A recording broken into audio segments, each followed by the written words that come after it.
కాదు, బ్రహ్మజ్ఞానం గురించి విన్నా కూడా ఆశ్చర్యంగా ఉంటుంది. అలా కూడా ఉంటారా అని అనిపిస్తుంది. అందుకని మీ ఇష్టం అన్నాడు. అంటే పరమశివుడు అన్నాడు, నాకు నిన్ను చూస్తే ముచ్చటేస్తోందయ్యా, ఎంత బ్రహ్మజ్ఞానం, అసలు నీకు మేము కూడా వేరుగా కనపట్టలేదు, అంతా బ్రహ్మమే అంటున్నావు, నీకు వరం ఇస్తాను తీసుకో అన్నాడు. అంటే ఆయన అన్నాడు, ఇందాక శాపం ఇస్తానన్నావు, ఇప్పుడు వరం ఇస్తానంటున్నావు. నాకు ఆ శాపము తెలియదు, ఈ వరము తెలియదు. వరం వల్ల సుఖం వస్తుందని నువ్వు అనుకుంటున్నావేమో, కానీ నాకు అట్లాంటి సుఖం గురించి అపేక్ష లేదు. నువ్వు ఇందాక శపిస్తా అన్నావు, దానివల్ల బాధ గురించి నాకు ఏ విధమైనటువంటి బాధ లేదు. అందుకని నువ్వేం చేస్తే నీకు తృప్తో చెయ్యి అన్నాడు. అంటే ఆయన అన్నాడు, అసలు ఇది ఏమి బ్రహ్మజ్ఞానివి, పిల్లవాడివి, చిన్నవాడివి, బ్రహ్మమానసపుత్రుడివి, ఎంత గొప్పగా మాట్లాడుతున్నావు, నాకు వరం ఇస్తావా అన్నాడు శివుడు. అంటే ఇప్పుడు నీకు నేను వరం ఇవ్వాలని అడుగుతున్నావా, సరే అడుగు, దానివల్ల నీకు తృప్తి అనుకుంటే అడుగు అన్నాడు. నువ్వు నాకు కుమారుడు అవుతావా అన్నాడు. అంటే ఆయన అన్నాడు, నీకే కుమారుణ్ణి అవుతానన్నాడు. అంటే పార్వతీదేవి ఉలిక్కి పడింది, ఏమిటి నీకే కుమారుణ్ణి అవుతానంటున్నావు, అట్లా ఉండదు లోకంలో, నాకు కుమారుడివి కావాలి, మా ఇద్దరికీ కుమారుడివి కావాలి, ఆది దంపతులం మేము. అంటే ఆయన అన్నాడు, అమ్మాయి ఏమనుకోకు, ఎంత ఆది దంపతులైనా గర్భవాసం మాత్రం చేయలేనమ్మా. ఆ కటిక చీకట్లో తల కిందకి పెట్టి కాళ్ళు పైకి పెట్టి అధోముఖంగా ఉండి గర్భవాసం చేసి నేను ఈ లోకంలోకి రాలేను. శివుడు అడిగాడు వరం, నన్ను కుమారుడిగా పొందాలనుకున్నాడు, తప్పకుండా నీకు కుమారుణ్ణి అవుతానన్నాను. ఆయనకి కుమారుణ్ణి అవుతాను, ఆయన సంకల్పం చేస్తాడు, ఆయనకి కుమారుడుగా వచ్చేస్తాను. ఆయన అడిగాడు పెద్ద ఆయన, ఆయనకి తృప్తి అయితే ఆయనకి ఇచ్చేశాను తప్ప నాకంటూ వేరే లేవు, రెండు లేవు. అందుకని ఆయన అదృష్టం, ఆయన అలా అడిగారు, ఇచ్చాను, ఆయనకి కుమారుణ్ణి అవుతానన్నారు. పార్వతీదేవి అందే అలా ఉండదు, లోకంలో ఒక ధర్మం ఉంది, నువ్వు అది కూడా ఆలోచించాలి. ఎంత జ్ఞానివైనా లోకధర్మం ఉంది. దంపతుల్లో ఆయనకి కొడుకు నాకు కొడుకు కాదన్న మాట అన్వయం అవ్వదు, ఇద్దరికీ కొడుకు అవ్వాలి. పైగా నీలాంటి బ్రహ్మజ్ఞాని కొడుకుగా వస్తుంటే నాకు కొడుకవ్వాలన్న కోరిక నాకే ఎక్కువ ఉంటుంది తల్లిని, అంతేగాని ఆయనకి కొడుకు ఏమిటి నాకు కాకపోవడం ఏమిటి, అలా ఉండదు, నువ్వు నాకు కొడుకు కావలసిందే. అమ్మ ఇంకో మాట ఏమైనా ఉంటే చెప్పు, అట్లా వస్తాను, కానీ గర్భవాసం మాత్రం వద్దమ్మా అన్నాడు ఆయన. అంటే ఆవిడంది, పోన్లే నీ ముచ్చట కూడా తీరుస్తాను, ఒకప్పుడు కారణాంతరముల చేత నేను నా శరీరాన్ని కైలాస పర్వతం హిమవత్ పర్వత ప్రాంతంలో ఒక తటాకంగా మార్చాను, దాన్ని శరవణ తటాకం అంటారు. నువ్వు ఆ తటాకంలోంచి ఉద్భవించు, శరవణ భవ, అదే ఆయన మంత్రం. అందుకే ఆ తటాకం నా శరీరమే కాబట్టి అందులోంచి నువ్వు ఉద్భవిస్తే నా శరీరంలోంచి వచ్చినట్టే, తల్లికి కుమారుడవే, తల్లి కన్నా వేరు కావు అప్పుడు. కాబట్టి నాలోంచే నువ్వు ఉద్భవించినట్టు అవుతుంది, మా ఇద్దరికీ కుమారుడవు అవుతావు. తప్పకుండానమ్మా, దాని చేత మీ ఇద్దరికీ ఆనందం కలుగుతుందంటే అట్లాగే అన్నాడు. అక్కడ బయలుదేరింది కథ. అందుకని దేవతల యొక్క బుద్ధి అట్లా ప్రచోదనం పొందింది. ఇప్పుడు పార్వతీ పరమేశ్వరుల ఇద్దరి వలన కుమారుడు కలిగేటప్పుడు పార్వతీదేవి యొక్క గర్భము నుండి సంజాతుడు కాకూడదు. అట్లాగని తారకాసుర సంహారం జరగాలంటే పార్వతీ పరమేశ్వరులకి కుమారుడిగా రావాలి. అంటే ఇప్పుడు సనత్కుమారుల వారికి పరమేశ్వరుడు కోరుకున్నటువంటి వరం నిజం కావాలి, నిజమై కుమారుడిగా రావాలి. అందుకని ఇప్పుడు పార్వతీ పరమేశ్వరులు ఇద్దరి మధ్య జరగవలసిన సంయోగ ప్రక్రియ గురించినటువంటి ప్రతిపాదనే అనవసరం. కావలసినది ఏమిటంటే షణ్ముఖోత్పత్తి జరగాలి. అందుకే షణ్ముఖోత్పత్తి అంత క్లిష్టమైనటువంటి విషయం, అనేక విషయాల్ని అందులోకి కలిపితే తప్ప అర్థం కాకుండా విషయం షణ్ముఖోత్పత్తి పాఠం. కాబట్టి ఇప్పుడు వీళ్ళందరూ చతుర్ముఖ బ్రహ్మగారి దగ్గరికి వెళ్ళారు దేవతలు. వెళ్ళి ఆ తారకాసురుడి ఉద్ధతిని మేము భరించలేకపోతున్నాం, కాబట్టి పార్వతీ పరమేశ్వరులకు కుమారుడు కలగాలి, కలిగితే తప్ప తారకాసురుడు సంహరింపబడడం. ఎట్లా కలుగుతాడా కుమారుడని అడిగారు. అడిగితే ఆయన అన్నాడు, మీ భార్యల వలన పిల్లలు జనించరు, కారణం పార్వతీదేవి శాపం ఉంది. శివ తేజస్సు ఎక్కడుంది? అగ్నిహోత్రుడి దగ్గర ఉంది. భూమి అంతటా పరివ్యాప్తమైపోతే భూమి పట్టలేనంటే శివ తేజస్సుని అగ్నిహోత్రమునందు నిక్షేపించి ఉంచాం. ఇప్పుడు ఆ తేజస్సుని వాడుకోవాలి, శివ తేజస్సుని వాడుకుని కుమారుణ్ణి పొందాలి. కానీ నీ భార్యల ఎవ్వరికీ కూడా సంతానం కలగదు. పైగా శివతేజస్సుని మీ ఎవరి భార్యల యందైనా ప్రవేశపెట్టే ప్రయత్నం చేస్తే పార్వతీదేవి జ్ఞాపకం రాగానే ఎవరూ ఒప్పుకోరు, ఎవ్వరూ ధరించరు. ఎందుకనంటే భూమి ఎంత శాపాన్ని పొందింది. కాబట్టి ఇప్పుడు తేజస్సు ఉన్నది, క్షేత్రము లేదు, పట్టగలిగిన క్షేత్రం లేదు లోకంలో. దీనికి పరిష్కారం ఒక్కటే కనపడుతోంది. జ్యేష్ఠా శైలేంద్రతనయ మానయిష్యతి తత్సుతం ఉమయా తద్బహుమతం భవిష్యతి న సంశయ. హిమవంతునికి 2 కుమార్తెలు. పెద్ద కుమార్తె గంగ, రెండవ కుమార్తె పార్వతీదేవి. పార్వతీదేవిని పరమశివుడికిచ్చి వివాహం చేశాడు. దేవతలు పెద్ద కుమార్తె అయిన గంగని మా ప్రయోజనం కోసం స్వర్గలోకానికి తీసుకెడితే మందాకిని అన్న పేరుతో దేవగంగగా ప్రవహిస్తోంది. ఇప్పుడు ఉన్న ఒకే ఒక మార్గం ఏమిటంటే అగ్నిహోత్రుడి దగ్గర ఉన్నటువంటి శివతేజస్సుని గంగాదేవి యందు నిక్షేపించాలి. గంగకి కుమారుడు కలిగితే పార్వతీదేవికి అక్కగారి కొడుకు కాబట్టి తనకి కొడుకే, కొడుకు వరసే అవుతాడు కాబట్టి తన కుమారుడి వరసే అవుతాడు కాబట్టి శివతేజస్సు పరకాంత వలన శిశుజననానికి కారణం కాలేదు కాబట్టి తన కుమారుడిగా అంగీకరిస్తుంది, శపించదు అక్కని. కాబట్టి ఇంతమంది వెళ్ళి గంగమ్మ దగ్గరికి అగ్నిహోత్రుడి దగ్గర ఉన్న శివతేజస్సుని నువ్వు భరించి గర్భం ధరించని అడిగే విషయం కాదు ఇది. దేవతా కార్యం కోసం అగ్నిహోత్రుడు ఒక్కడే వెళ్ళి అడగాలి తప్ప ఇది 10 మంది వెళ్ళి ప్రార్థన చేసే విషయం కాదు. కాబట్టి మీరందరూ కలిసి అగ్నిహోత్రుణ్ణి గంగమ్మ దగ్గరికి పంపండి అన్నారు. అంటే దేవతలందరూ అగ్నిహోత్రుణ్ణి ప్రార్థన చేశారు, నీ యందు ఉన్న శివతేజస్సుని గంగ యందు ప్రవేశపెట్టన్నారు. అంటే అగ్నిహోత్రుడు గంగమ్మ దగ్గరికి వెళ్ళాడు. గర్భం ధారయ వైదేవి దేవతానామిదం ప్రియం తస్య తద్వచనం శ్రుత్వా దివ్యం రూపమధారయత్. ఇది దేవతల యొక్క కార్యం. అమ్మ, నేనేదో నా సంతోషం కోసం నా దగ్గర ఉన్న శివతేజస్సుని నీ యందు ప్రవేశపెట్టట్లేదు. కేవలం దేవతల కార్యం నెరవేరాలి, తారకాసుర సంహారం జరగాలి. దాని కొరకు నిన్ను ప్రార్థన చేస్తున్నాను. నా దగ్గర ఉన్న శివతేజస్సుని నీ యందు ప్రవేశపెడతాను, నువ్వు ధరించి గర్భాన్ని పొందు అన్నాడు. ఆవిడ దివ్యం రూపమధారయత్. ఆవిడంది స్వీకరిస్తాను, నేను దివ్యమైన రూపాన్ని ధరించి నీ నుండి ఆ తేజస్సుని స్వీకరిస్తాను. మళ్ళీ అదొక సృష్టి సంబంధమైన విశేషం. పరమేశ్వరుడు సృష్టికి పూర్వంలో సంతోషాన్ని ఏర్పాటు చేశాడు. ఎందుకనంటే ప్రహృష్టత లేని సృష్టిలో వైక్లభ్యాలు ఉంటాయి. దంపతుల మధ్య సంతోషం లేదనుకోండి, దాని వలన ఏర్పడేటటువంటి ప్రాణి తెలివితేటలతో బుద్ధి వికసనంతో సమర్థతతో కూడినది కాకపోవచ్చు. నేను ఒక వైద్యుడిని అడిగితే ఇది పరమయథార్థం అండి అని చెప్పాడు. అందుకని పరమేశ్వరుడు సృష్టి యందు సంతోషాన్ని కల్పించాడు.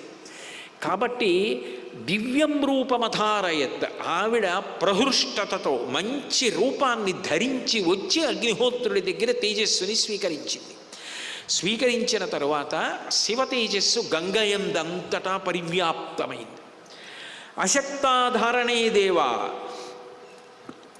తవ తేజస్సముద్ధతం దహ్యమానాగ్నినాతేన సంప్రవ్యధిత చేతన. ఆవిడంది, నేను అశక్తురాలనైపోతున్నాను. అశక్తాధారణే దేవా, ఈ శివతేజస్సుని నా యందు భరించలేకపోతున్నాను. నేను ఎంత గంగమ్మనైనా, ఎంత చల్లని దాన్నైనా, ఎంత నీటి స్వరూపం పొందినాన్నైనా ఉడికిపోతున్నాను. ఈ శివతేజస్సుని పట్టలేకపోతున్నాను. అందుకని నేను భరించలేను. ఎక్కడ వదిలిపెట్టేసేయమంటావు చెప్పు ఏర్పడిన పిండ అన్నది. అంటే ఆయన అన్నాడు, అంత పట్టలేకపోతే బాధపడవద్దు, నువ్వు హిమవత్ పర్వత ప్రాంతంలో ఉన్న శిఖరం దగ్గర వదిలిపెట్టేసేయి అన్నాడు. వెంటనే గంగమ్మ ఆ గర్భాన్ని అక్కడ వదిలిపెట్టేసి దేవతలందరూ ఖిన్నులైపోయారు. ఎందుకని? ఉన్న శివతేజస్సు అదొక్కటే అగ్నిహోత్రుడి దగ్గర ఉంది, అది గంగలోకి వెళ్ళిపోయింది. గంగమ్మ నేను కనలేనని చెప్పి గర్భాన్ని తీసుకెళ్ళి హిమవత్ పర్వతం మీద వదిలిపెట్టేసింది. ఇప్పుడు సంతానం కానీ కలగలేదనుకోండి, ఇక వాళ్ళు పార్వతీ పరమేశ్వరుల దగ్గరికి వెళ్ళలేరు. ఇక తారకాసురుడికి మరణం లేదు. ఇక చరిత్ర తిరగవ్రాయబడింది, రాక్షసులదే రాజ్యం. ఎవరు ఏమీ చేయలేని పరిస్థితి. అందరికీ ఆఖరి ఆశ ఏమిటంటే అక్కడ వదిలిపెట్టింది కదా, అందులోంచి ఏమైనా ఆశ్చర్యం జరిగి అందులోంచి ఏమైనా కుమారుడు వస్తాడా అని ఎదురు చూస్తున్నారు. కాంచనం ధరణీం ప్రాప్తం హిరణ్యమమలం శుభం.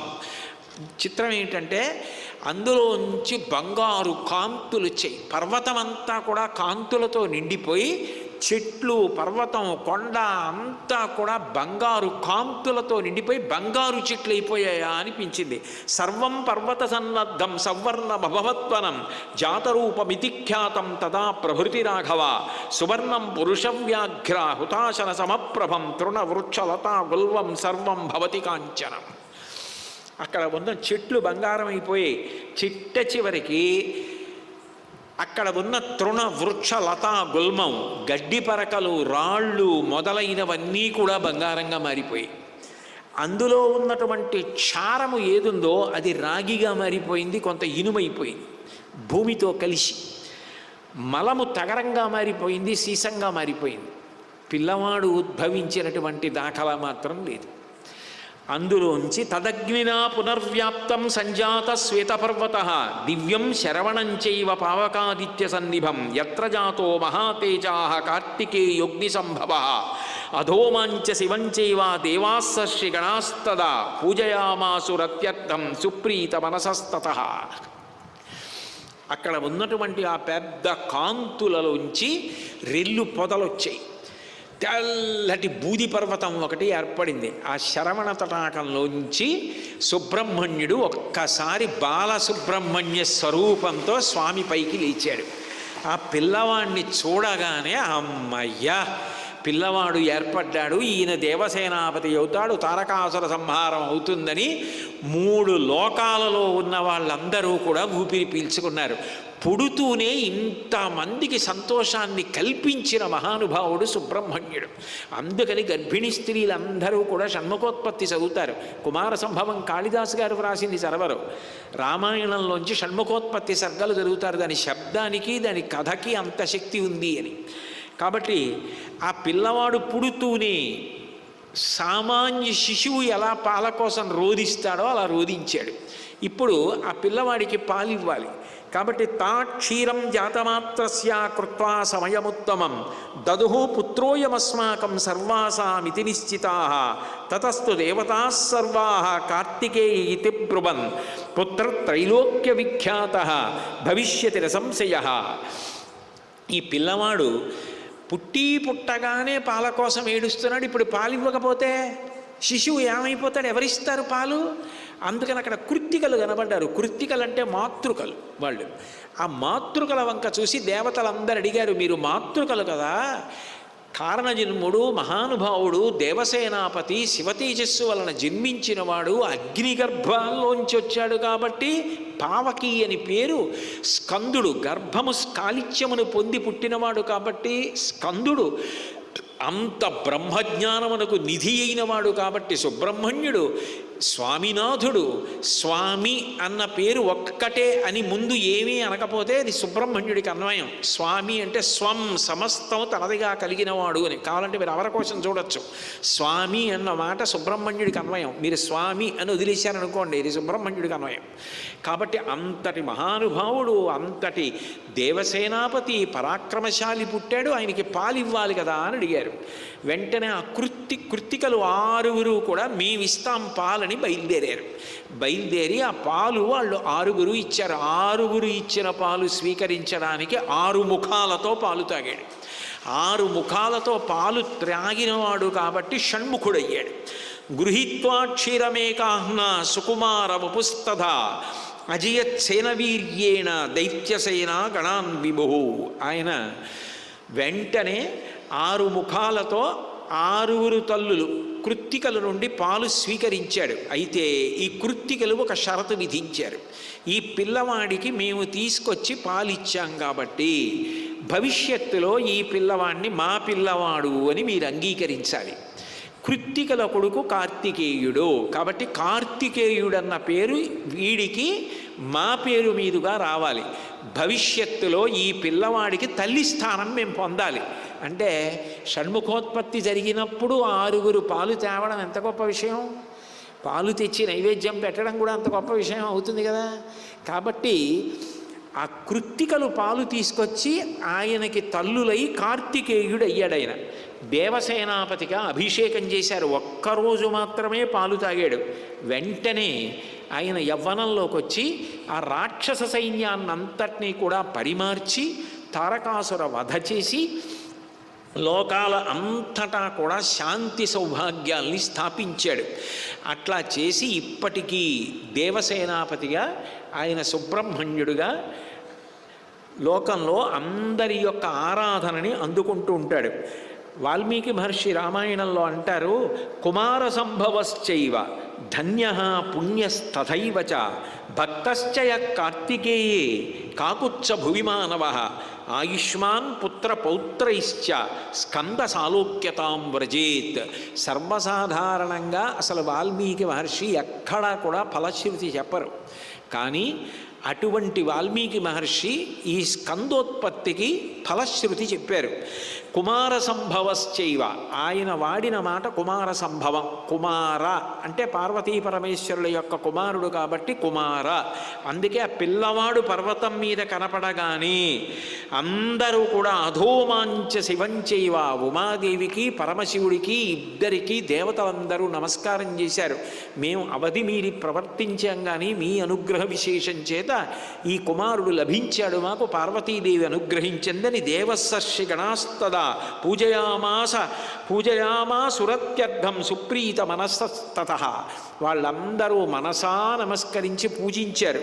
కాబట్టి కుమార సంభవశ్చైవ, కుమార సంభవము అనబడేటటువంటి ఈ గాథ, ఈ కథకి 2 సర్గలకి కాళిదాస మహాకవి ఎంత ఆనందపడిపోయాడంటే, అబ్బా ఏమి షణ్ముఖోత్పత్తి, దీన్ని నేను కుమార సంభవము అన్న పేరుతో రచన చేస్తానని అదే పేరుని యథాతథంగా వాల్మీకి మహర్షి రామాయణంలోంచి తీసుకుని కుమార సంభవము అని రచన చేశాడు.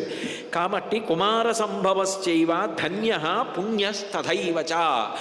ఈ కుమార సంభవము అనబడేటటువంటి షణ్ముఖోత్పత్తి గాథ ఏదైతే ఉందో అది ధన్య పుణ్య స్తథైవ చ. ఇది ధన్యము పుణ్యము.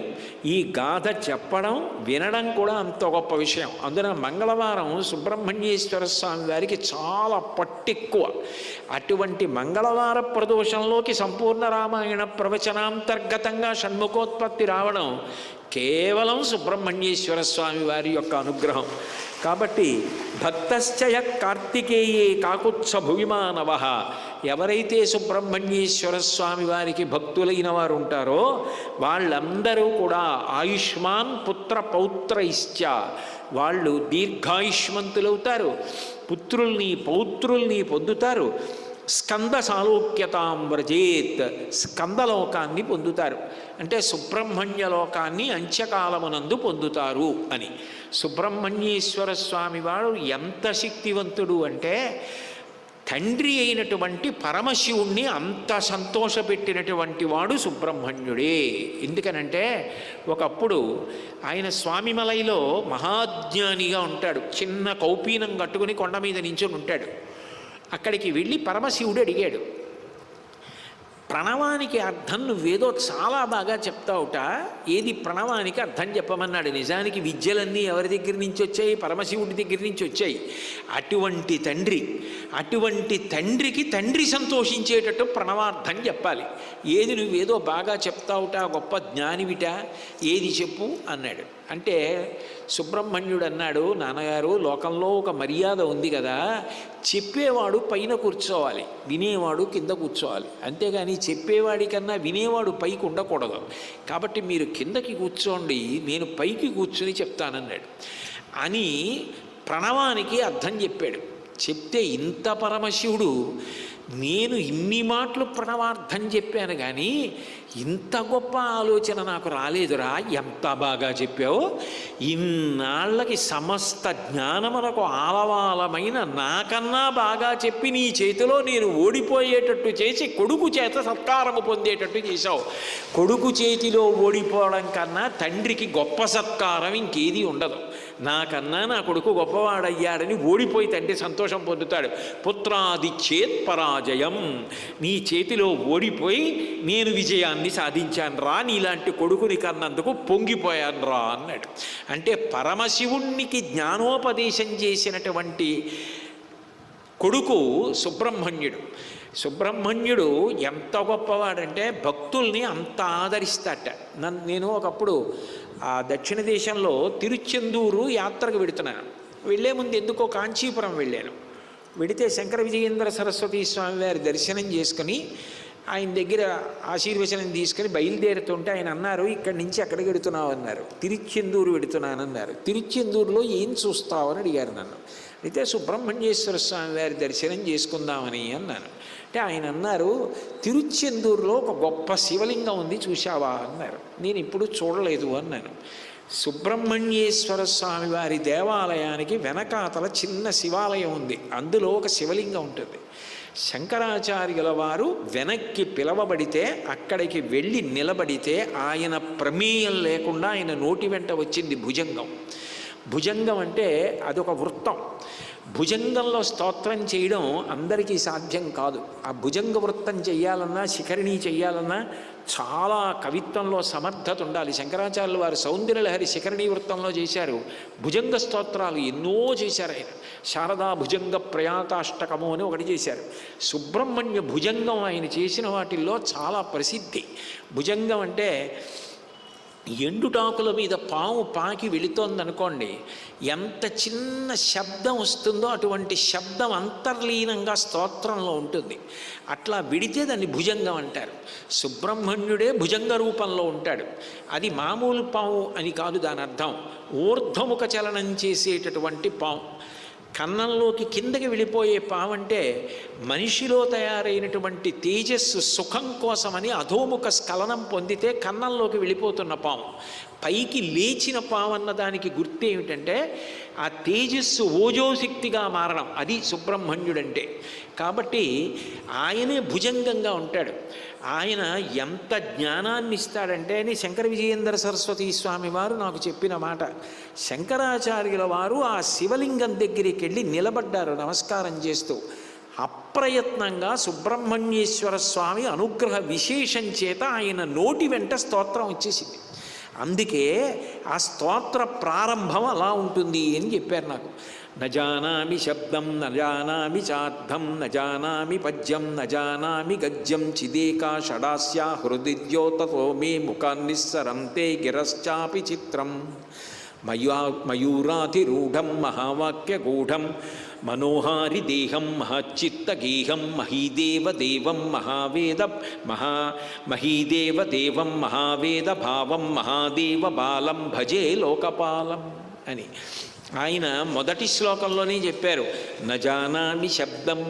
అంత శంకరులు ఎంత వినయం పాటించారు. నాకు ఈ శబ్దం తెలియదు అంటే వేదం తెలియదు. నజానామి చార్థం, నాకే అర్థం తెలియదు. నజానామి పద్యం, నాకే పద్యం తెలియదు. నజానామి గద్యం, నాకే గద్యం తెలియదు. చిదేకాషడాస్యా హృది ద్యోతతో మీ ముఖాన్నిస్సరంతే గిరశ్చాపి చిత్రం. అదేమి చిత్రం, నేను సుబ్రహ్మణ్యుణ్ణి మనసులో ధ్యానం చెయ్యగానే నా నోటి వెంట ఈ స్తోత్రాలు అలా వెళ్ళిపోతున్నాయి అన్నారు.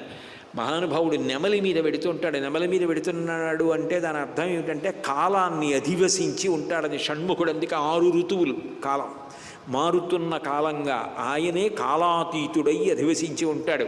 మయూరాధిరూఢం మహావాక్యగూఢం మనోహారి దేహం మహచ్చిత్తగేహం మహీదేవదేవం మహావేద భావం మహాదేవ బాలం భజే లోకపాలం. యదాబ్ధేస్తరంగా లయం యాంతి తుంగా తథైవాపద సన్నిధౌ సేవతామ్మే ఇతి ఊర్మిపంక్తి నృణాం దర్శయంతం సదాధ్యాయతే హృత్సరోజై గుహంతం అంటారు.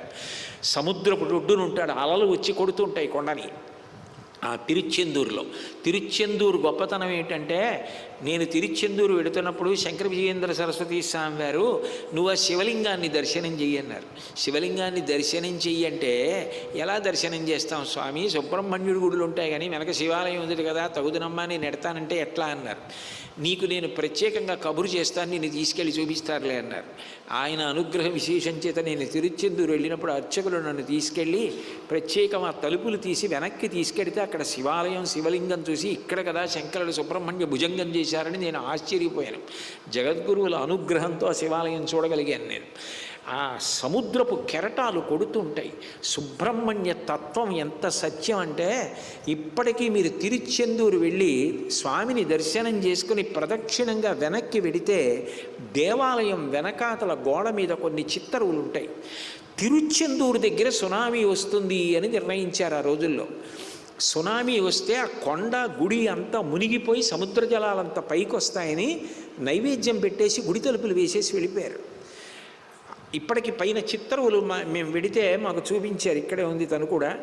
ఆ విచిత్రం ఏమిటంటే, అక్కడ రావలసిన సునామీ అక్కడ రాలేదు, చెన్నై దగ్గరికి వెళ్ళిపోయి అక్కడ సముద్రం వెనక్కి వెళ్ళిపోయింది, ముందుకు రాలేదు. శంకరాచార్యులు వారు అదే అంటారు, యదాభ్యేస్తరంగా లయం యాంతి తుంగా తథైవాపద సన్నిధౌ సేవతాం మే ఇతి ఓర్మి పంక్తి నృణాం దర్శయం తం సదా ధ్యాయతే హృత్సరోజై గుహం తం స్ఫురద్రత్న కేయూరహారాభిరామశ్చలత్కుండల శ్రీల సద్గండభాగ కటౌ పీతవాసాః కరే చారుశక్తి పురస్తాన్మమాస్తాం పురారైస్తనూజ కుమారీశసూనో గుహస్కంధసేనాపతే శక్తిహస్తే మయూరాధిరూఢ పుళిందాత్మజా కాంతభక్తార్తిహారీన్ ప్రభోస్తారకారే సదా రక్షమాం త్వం అంటారు. ఎంతటి మహానుభావుడంటే, ఆ సముద్ర తరంగములు కొడుతూ ఉంటే ఈ తరంగములు మిమ్మల్ని ఏమీ చేయలేవు. కొండ మీద ఉన్న నా పాదములు ఆశ్రయించి ఉండగా మిమ్మల్ని ఇవి ఏమీ చేయలేవు అని చూపిస్తూ ఉంటాడు సముద్రాన్ని. ఈ జనన మరణ చక్రమన్న సంసార సముద్రము మిమ్మల్ని కొట్టి పునరపి జననం పునరపి మరణం పునరపి జనని జఠరే చైనం దిహ సంసారే బహుదుస్తారే కృపయాపారే పహిమూరారే అని మళ్ళీ పుట్టి మళ్ళీ చచ్చి అమ్మ కడుపులో పడుకుని బయటికి వచ్చి తిరుగుతున్న ఈ జనన మరణ చక్రము నుండి శాశ్వతమైన విడుదల నేనివ్వగలనని చెప్పడానికి ఈ సముద్రపు ఒడ్డున నిలబడి ఉన్నాను అని సంకేతిస్తూ ఉంటాడు.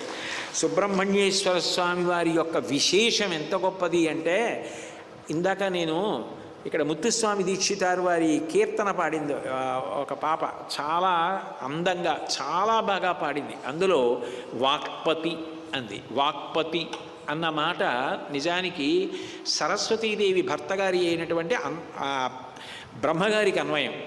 వాక్పతి అని సుబ్రహ్మణ్యేశ్వర స్వామిని ఎందుకంటారో మహాభారతం ఆరణ్య పర్వంలో కూడా కనపడుతుంది.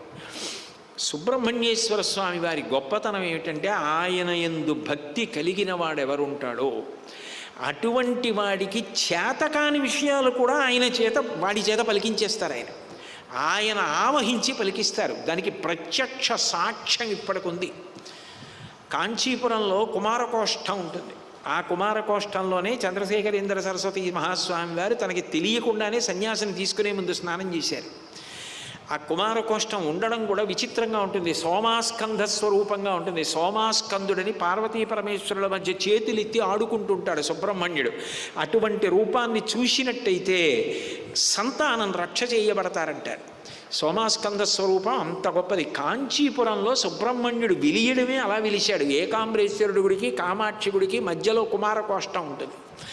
ఆ కుమారకోష్టంలో సుబ్రహ్మణ్యేశ్వర స్వామి వారి దగ్గర కచ్చయ్యప్ప శివాదీక్షితుల వారిని ఒక ఆయన అర్చకత్వం చేస్తుండేవారు. ఆయన విద్వాంసులు గారు, ఆయన ఏం పెద్ద కవి గారు, ఆయన ఎప్పుడూ గ్రంథరచన చేయలేదు. కానీ నమ్మి సుబ్రహ్మణ్యుణ్ణి ఆరాధన చేస్తుండేవారు. ఆ ఆరాధన చేస్తున్న సమయంలో ఒక రోజున ఆయనతో సుబ్రహ్మణ్యుడు మాట్లాడి స్కంద పురాణాన్ని అంతటినీ నువ్వు తమిళ భాషలోకి మళ్ళీ తర్జుమా చేయమన్నారు. అంటే ఆయన అన్నాడు, స్కంద పురాణం అన్ని పురాణాల్లోకి పెద్దది, దాన్ని నేను రాయిన తమిళంలో నాకేం వచ్చాను రాయనని అడిగాడు. నువ్వు రాయడం ఏమిటి, నేను నీ చేత పలికిస్తాను రాయన్నారు. అయితే మొదటి శ్లోకం అన్నాడు, నేను రాసిస్తాను రాయి అని ఆయనే రాసి ఇచ్చేశారు సుబ్రహ్మణ్యేశ్వర స్వామి. మిగిలింది ఆయన తీసి వ్రాయడం మొదలు పెడితే సుబ్రహ్మణ్యేశ్వర స్వామి వారు ఆవహించి రాయించేశారు. రాయించిన తర్వాత గ్రంథావిష్కరణ జరగాలి కదా. ఆయన కాంచీపురంలో ఉన్న విద్వాంసులందరినీ పిలిచి ఆ స్కంద పురాణం తమిళంలో ఉన్నదానికి గ్రంథావిష్కరణ సభ పెట్టారు. పెద్ద పెద్ద వాళ్ళందరూ ఇది బాగా ఉందా లేదా చర్చించడం కోసమని వచ్చారు విద్వాంసులు. ఆ పాపం ఆ శివాచార్యుల వారు వచ్చి గ్రంథాన్ని పరిచయం చేస్తూ 2వ శ్లోకం చదివారు. అదేడు మొదటి శ్లోకం చదువన్నారు. అది నేను రాయలేదన్నాడు ఆయన. మరి నువ్వు రాయిపోతే ఎవరు రాశారన్నారు. అది సుబ్రహ్మణ్యేశ్వర స్వామి వారు రాశారు. ఇలాంటి కబుర్లు చెప్పకు, ఒకటి నేను రాయలేదు, ఒకటి ఇంకోటి నేను రాశాను, ఇలా ఉండదు. గ్రంథంలో ఏ శ్లోకం అయినా చెప్పాలి. అందులో మొదటి శ్లోకం మంగళాచరణం. అది నువ్వే చెప్పలేకపోతే ఇంకా గ్రంథం ఏమిటి, వెళ్ళిపోమన్నారు. ఆయన బాధగా ఇంటికి వెళ్ళిపోయి ఆ పుస్తకం సుబ్రహ్మణ్యేశ్వర స్వామి వారి దగ్గర పెట్టి, చేతకాని వాడిని తీసుకెళ్ళి నువ్వేమో పుస్తకం రాయమన్నావు, నిన్ను నమ్ముకు నేను రాశాను, వాళ్ళేమో మొదటి దానికి అర్థం చెప్పన్నారు, నాకేమో చేత కాలేదు, ఇప్పుడు నేను ఎంత చిన్న బుచ్చుకున్నాను 10 మందిలో, ఎందుకు రాయించావు నాతో అన్నారు. నువ్వేం బెంగ పెట్టుకోకు, మళ్ళీ సభ పెట్టు, నేను వచ్చి చెప్తానులే అన్నారు. మళ్ళీ సభ పెట్టారు సుబ్రహ్మణ్యేశ్వర స్వామి వారి మీద నమ్మకంతో. ఏది చెప్పు మొదటి శ్లోకానికి అర్థం అన్నారు. అకస్మాత్తుగా సభలోంచి ఒక బ్రాహ్మణుడు లేచొచ్చి ఆ శ్లోకానికి అర్థాన్నంతటినీ వివరించాడు. పండితులందరూ నోళ్లు తెరుచుకుని తెల్లబోయారు. ఇంత గొప్ప శ్లోకాన్ని కూడా వ్రాయిచ్చా అని. ఆయన అంతర్ధానం అయిపోయాడు. ఓ, ఇది సుబ్రహ్మణ్యేశ్వర స్వామి వారే ఈయన చేత వ్రాయించినది, వాక్పతి, సరస్వతీ కటాక్షాన్ని ఇస్తాడు. అందుకని శంకరాచార్యుల వారంతటి వారు హృదిద్యోతతో మే ముఖాన్నిస్సరంతే గిరశ్చాపి చిత్రం, ఆయన్ని మనసులో స్మరిస్తే చాలు వాక్కులు ప్రవాహం కింద పెడతాయి, బ్రహ్మజ్ఞానమునిస్తాడని. సుబ్రహ్మణ్యుడి అవతారాల్లో వచ్చిన వారే చంద్రశేఖరేంద్ర సరస్వతి మహాస్వామి వారు అని అంటారు. స్వామిమలై నుంచి ఇప్పటికీ ప్రసాదం పెడుతుంది కామకోటి పీఠానికి. కాబట్టి అంతటి మహానుభావుడు సుబ్రహ్మణ్యేశ్వర స్వామి వారి విషయంలో చాలా చాలా గొప్ప విషయం ఏమిటంటే, తిరుచెందూరులో ఇప్పటికీ కూడా పత్ర విభూతి అని ఇస్తారు. మిగిలిన దేవతా స్వరూపాలందరి విషయంలోనూ గొప్ప ప్రసాదం అంటే వాళ్ళకి నైవేద్యం పెట్టిన ప్రసాదం. బాగా చదువు రావడానికి సుబ్రహ్మణ్య ఆరాధనకి ఒక విధానాన్ని చెప్పి తేనె నైవేద్యం పెట్టి ఇమ్మంటారు పిల్లలకి. అది మహాభారతం ఆరణ్య పర్వంలో ప్రతిపాదింపబడింది. సర్వసాధారణంగా లోకంలో అందరూ అంగీకరించే గొప్ప ప్రసాదం ఏది అంటే సుబ్రహ్మణ్యుడి విషయంలో విభూతి. పరమశివుడి విషయంలో అనుకుంటాం, నిజానికి సుబ్రహ్మణ్యేశ్వర స్వామి వారికి సంబంధించిన విభూతి ప్రసాదం అంత గొప్పదిగా చెప్తారు. సుబ్రహ్మణ్య భుజంగంలోనే శంకరాచార్యులు వారు దాని గురించి ప్రస్తావన చేశారు. అసలు శంకరులు అటువంటి ప్రస్తావన చేయరు. అటువంటిది ఒక శ్లోకం రాశారు దాని మీద. అపస్మార కుష్ట క్షయార్ష ప్రమీహ జ్వరోన్మాద గుల్మాది రోగాన్వహాంతం పిశాశాశ్చ సర్వే భవత్పత్రభూతి విలోక్య క్షణాస్తారకారి ద్రవంతే అన్నారు. పన్నీర్ అని ఒక ఆకు ఆ తిరుచెందూరులో ఆ ఆకు ఇచ్చి ఆ ఆకులో ఈ విభూతి వేసిస్తారు. అది పెట్టుకోవడం కాదుట, ఆ విభూతి వంక ఇలా చూసేటప్పటికీ విలోక్య క్షణాస్తారకారి ద్రవంతే, పిశాచాదులు పరిగెత్తిపోతున్నాయ్యా, పాపములు దహింపబడి అనేక రోగములకు అది ఉపశాంతినిస్తోందని శంకర భగవత్పాదులంతటి వారు అంత రోగాల చిట్టా చెప్పారు. అసలు శంకరాచార్యులు వారు అలాంటి శ్లోకాలు ఎప్పుడు చేయరు. అలాంటిది భుజంగంలో అంత గొప్ప విషయం ప్రస్తావించి అపస్మార కుష్ట క్షయార్ష ప్రమేహ జ్వరోన్మాద గుల్మాది రోగాన్మహాంతం పిశాశాశ్చ సర్వే భవత్పత్రభూతి విలోక్య క్షణాస్తారకారే ద్రవంతే అన్నారు. విశేషం ఏమిటంటే, మనకి ఈ షణ్ముఖోత్పత్తి సంపూర్ణ రామాయణ ప్రవచనాల్లో మంగళవారం నాటి సాయంకాలం ప్రదోష వేళ రావడం అంత గొప్ప విశేషం. అంత గొప్ప విశేషం ఇదైతే, ఇక్కడ ఉన్నటువంటి వైశాఖేశ్వర దేవాలయంలో స్వామివారు విశాఖుడిగా ఉన్నాడు. విశాఖుడు అంటారు. రామాయణంలో ఒక మాట వస్తుంది, విశ్వామిత్రుడి వెనక వెడుతున్న రామలక్ష్మణులు ఇద్దరూ కూడా వైశాఖుడు నైగమేషుడు అనుసరిస్తున్న పరమశివుళ్ళ ఉన్నాడు అంటారు. విశాఖుడు అంటే పరమశివుడు స్థాణువుగా ఉంటాడు. స్థాణుహు అని ఆయనకు ఒక పేరు. స్థాణుహు అంటే చూడండి, ఎవరైనా కదలకుండా అలా నిల్చున్నారనుకోండి, ఎరా నువ్వు ఏమైనా స్థాణువా కదలమే అంటారు. స్థాణువు అంటే కదలకుండా ఉన్నవాడు. పరమశివుడి విషయంలో స్థాణువు అంటే కదలకుండా ఉన్నవాడు కాదు, కదలడానికి చోటు లేనివాడు. ఆయన అంతటా నిండిపోయాడు, ఇంకా కొత్తగా ఆయన వెళ్ళడానికి చోటేది? ఆ పాతాళ నభస్థలంత భవన బ్రహ్మాండమ విస్ఫుర జ్యోతిస్ఫాటిక లింగమౌళి విలసత్పూర్ణేందువంతామృతై అస్తోకాప్లుతమేకమీశమనిశం రుద్రాను వాకాన్ జపం ధ్యాయే దీప్సిత సిద్ధయే ధ్రువపదం విప్రోభిషించేత్ శివం బ్రహ్మాండ వ్యాప్త దేహాభసిత హిమరుచాభాసమానా భుజంగై కంఠే కాలాహ కపర్దాహ కలిత శశికళాశ్చండ కోదండహస్తా అని ఆయన గురించి ప్రార్థనా శ్లోకంలో బ్రహ్మాండ వ్యాప్త దేహ, బ్రహ్మాండమంతా నిండిపోయినటువంటి వాడికి ఆయన కదలడానికి చోటు ఎక్కడుంది? కాబట్టి స్థాణుహు. అటువంటి శివుడు ఎండిపోయిన చెట్టుతో సంకేతింపబడతాడు కదలకుండా. ఎండిపోయిన చెట్టు పరమశివుడైతే అపర్ణ, ఆకులు లేనితనం పార్వతీదేవిగా ఉంటుంది. విశాఖ, ఎండిపోయిన కొమ్మలతో కొమ్మలు లేనితనం సుబ్రహ్మణ్యుడు అవుతాడు. అంటే ఎండిపోయిన చెట్టులోకి స్థాణు శబ్దానికి అన్వయం అవుతూ ఈ విశాఖుడు, అపర్ణ, పార్వతీ పరమేశ్వర కుటుంబం వస్తుంది అని చెప్పి ఒక అన్వయం ఉంది శివతత్వంలో. అందుకని విశాఖుడు. అప్పుడు ఆయన బాలసుబ్రహ్మణ్యం, పక్కన వల్లీ దేవసేన ఉండరు. అప్పుడే పుట్టినటువంటి బాలసుబ్రహ్మణ్యం పుట్టగానే ఒక్కరోజులో దేవసేనాపతిగా అభిషిక్తుడై దేవతా కార్యాన్ని తీర్చి లోకానికి శాంతినిచ్చాడు. ఆ బాలసుబ్రహ్మణ్యం గొప్పతనం ఏమిటంటే ఎప్పుడూ కూడా మనలో ఉన్న దుర్గుణములను అణిచి సద్గుణములను ప్రోత్సహిస్తూ ఉంటాడు. చిన్న పిల్లవాడిగా ఉంటాడు బాలసుబ్రహ్మణ్యం అని. బాలసుబ్రహ్మణ్యం అన్న మాట ఎందుకు వచ్చిందంటే బాలురయందు ఒక లక్షణం ఉంటుంది, ఇట్టే మరిచిపోతారు. నేను అక్కడ కూర్చుని ఎవరితోనో మాట్లాడుతున్నాను అనుకోండి, నా మనవడు వచ్చి తాతగారు తాతగారు తాతగారు ఈ కమలాఫలం ఒలిచిపెట్టండి అన్నాడు అనుకోండి, నేను ఆ పండు తీసుకుని వాడి చేతిలో పెట్టి లోపలికి వెళ్ళు, తినీకు మాట్లాడుతున్నానా అని నా కోళ్ళని పిలిచి అమ్మ వీడి లోపల తీసుకో అన్నాను అనుకోండి, తాతగారు నా మీద కోపడ్డారు, కమలాఫలం ఒలిచిపెట్టలేదని చెప్పేసి వాడు నా మీద కోపంగా చూసి ఏడుస్తూ పోతాడు. కాసేపు ఆగి వాళ్ళందరూ వెళ్ళిపోయిన తర్వాత నేను మళ్ళీ వాడిని పిలిచి ఎరా ఏది కమలాఫలం ఒలిచి పెడతాను ఇలా రా అన్నాను కూడా, అక్కర్లేదు అంటాడు కోపంగా, నేను తినేశాను, నానమ్మ ఒలిచిపెట్టింది, నానమ్మ మంచిది అంటాడు.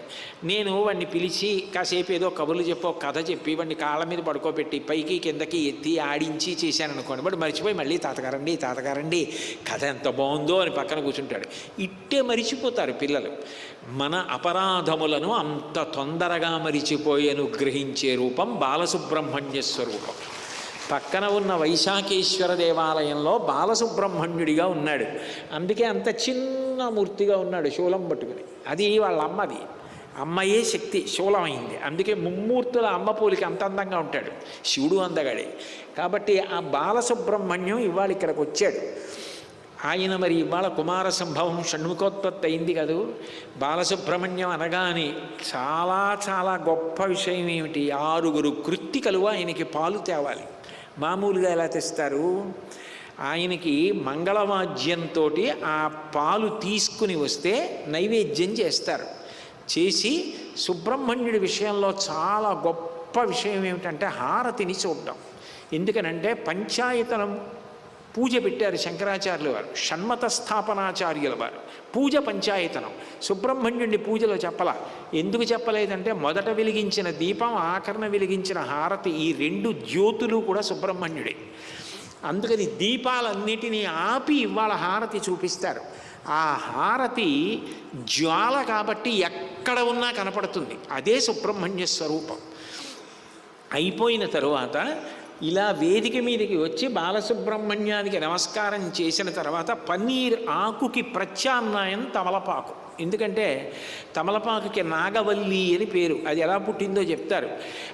ఎక్కడైతే ఇంద్రుడి యొక్క ఏనుగైన ఐరావతాన్ని గుంజకి కడతారో ఆ గుంజకి తీగ పుట్టి అక్కడ ఆకు వచ్చింది, అది తమలపాకు. అందుకని దానికి నాగవల్లి అని పేరు. అటువంటి నాగవల్లి చాలా పవిత్రమైన ఆకు. తమలపాకిచ్చి తమలపాకులో స్వామికి పూజ చేసినటువంటి విభూతిని ప్రసాదంగా ఇస్తారు. కానీ ఒకే ఒక్క నియమం ఏమిటంటే, మీరు ఇంతమంది కనబడుతున్నారు కనుచూపు మేర వరకు, మీరు ప్రశాంతంగా ఒక వరుస క్రమంలో అక్కడ నైవేద్యం అయిపోయిన తర్వాత ఇలా వస్తే చక్కగా మీరు దర్శనం చేసుకుని విభూతి ప్రసాదం తీసుకుని వెళ్ళిపోవచ్చు. ఇప్పుడు ఆ సుబ్రహ్మణ్య భుజంగం వినిపిస్తారు, పాటలు వినిపిస్తూ చక్కగా ప్రసాదం ఇస్తారు. ఇప్పుడు 6 కృత్తికలు మంగళవాద్యంతో స్వామికి ఆ పాలు తీసుకొస్తారు. అందరూ కూడా సుబ్రహ్మణ్యుడు పుట్టగానే తీసుకొస్తున్నటువంటి పాలు, అది కూడా ఎంత భాగ్య విశేషం. కాబట్టి అది దర్శనం చేయడానికి లేచి నిలబడడం, ప్రవచనం వరకు మంగళం. మంగళాశాసనపరై మదాచార్య పురోగమై సర్వైశ్చ పూర్వైరాచార్యై సత్కృతాయాస్తు మంగళం. మంగళం కౌసలేంద్రాయ మహనీయ గుణాత్మనే చక్రవర్తి తనూజాయ సర్వభౌమాయ మంగళం. ఉమాకాంతాయ కాంతాయ కామితార్థప్రదాయినే శ్రీగిరీశాయ దేవాయ బలినాథాయ మంగళం. సర్వం శ్రీ ఉమామహేశ్వర పరబ్రహ్మార్పణమస్తు. స్వస్తి.